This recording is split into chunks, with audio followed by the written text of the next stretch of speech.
Halo semuanya, perkenalkan nama saya Carolina Langi dari kelas Business Intelligence Analytics. Pada saat ini saya akan menjelaskan tentang hasil yang saya dapatkan dari pembelajaran atau dari lab 8, 9, 10, dan 11 dari Power BI. Nah, untuk memulai, nonton sampai habis. Nah, pada lab yang ke-8 di sini sudah menampilkan tampilan overview secara menyeluruh di mana ada slicers, ada logo, dan juga ada bar-bar yang sudah tersedia. Slicer years di sini kalau kita ganti, hasil dari tiap bar juga akan berubah mengikuti. Nah, di sini di 2021 dan 2022 itu kosong karena hanya ada data dari 2018 hingga 2022. Di sini dapat dilihat bersama, setiap kita memilih slicer region yang berbeda, hasil yang akan ditampilkan pula berbeda. Jadi yang ini adalah bar tentang sales profit margin dan lain-lainnya. Nah, di sini di bagian profit dia punya slicer bisa kita lihat bersama, dan juga di sini itu saya sudah berhasil membuat bookmarks dan buttons. Nah, ini buttonsnya kalau bar chart kita pilih bisa menampilkan bar chart, dan juga kalau kita pilih column chart ini dia akan langsung menampilkan column chart, tapi di sini bar chart. Juga di sini saya belajar tentang conditional formatting, termasuk di bagian colornya sudah berhasil diterapkan. Conditional formattingnya dapat dilihat bersama, dan ya begitu dari lab 8 yang saya pelajari tentang berbagai macam slicers, formatting, dan juga buttons. Masuk pada lab 9. Pada lab 10 yang ada di sini saya membuat sales exploration report, di mana saya mempelajari dan juga mempraktekkan tentang cara untuk membuat animasi scatter charts dan juga menggunakan visual untuk forecast values. Jadi di sini sudah ada hasil scatter chart animasi. Kalau bisa dilihat, ini sudah terbagi ya. Ketika diklik akan muncul animasi tentang scatter charts dari hasil profit margin dari tahun ke tahun. Ketika kita klik bisa ditampilkan bagaimana polanya dari saat ke saat, dan ya akan ditampilkan.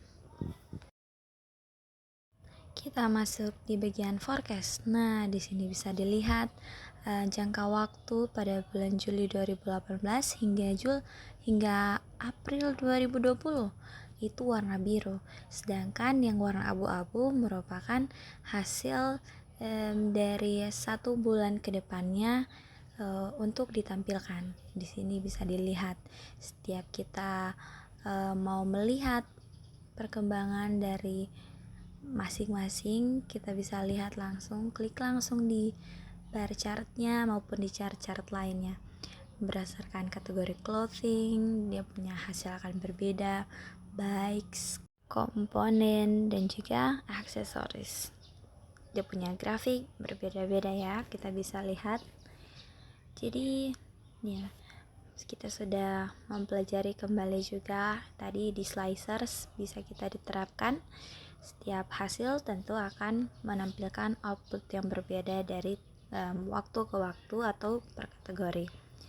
Nah, ini yang tadi scatter chartnya dan forecast. Jadi tadi forecast yang abu-abu itu merupakan hasil kedepannya ya. Kita masuk di lab 10. Di lab 10 ini kita belajar tentang membuat sales monitoring dashboard di Power BI Service menggunakan existing report. Jadi tadi reportnya ini sudah dipublish dulu ya teman-teman.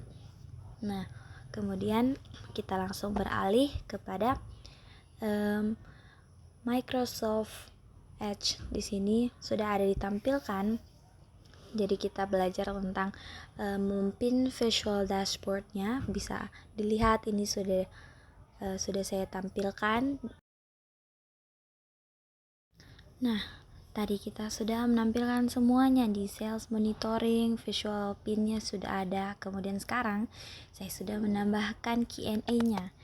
Nah, di Q&A ini kita bisa menambahkan berdasarkan dari lab, misalnya kita taruh sales YTD in year ini, nanti dia akan menampilkan hasilnya. Nah, kemudian selain daripada itu, kita juga bisa menggunakan Q&A bar ini untuk bertanya tentang pertanyaan-pertanyaan lain, dan mereka akan menampilkan hasil dari jawaban yang berkaitan dengan Power BI ini.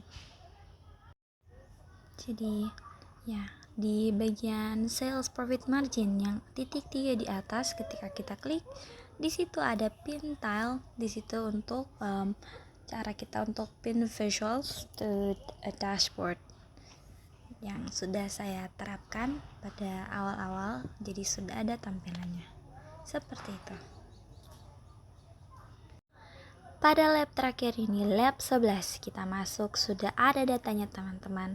Kita akan belajar tentang enforcing role level security dan juga choose between dynamic dan static method. Di sini kita manage security roles, kita new dan switch to task khusus untuk salesperson performance. Kemudian view as di other user, kita centang input, dan kemudian kita klik sales people-nya dan akan ditampilkan. Di sini sudah tidak menampilkan yang lain, hanya menampilkan yang kita pilih, yaitu sales people Michael Blythe at Adventure Work, dan sesuai hasilnya dengan yang kita pilih itu yang ditampilkan. Jadi di sini saya mempelajari tentang bagaimana cara untuk enforcing role level security. Dan jika kita ingin kembali, bisa langsung stop viewing.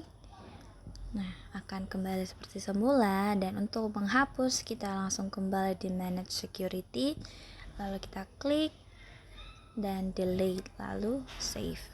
Jadi seperti itu dari lab 11, successfully applied role change-nya.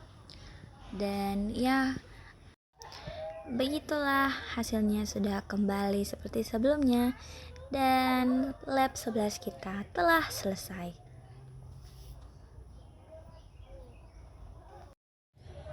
Jadi sekian video pembahasan saya mengenai lab 8, 9, 10, dan 11. Terima kasih.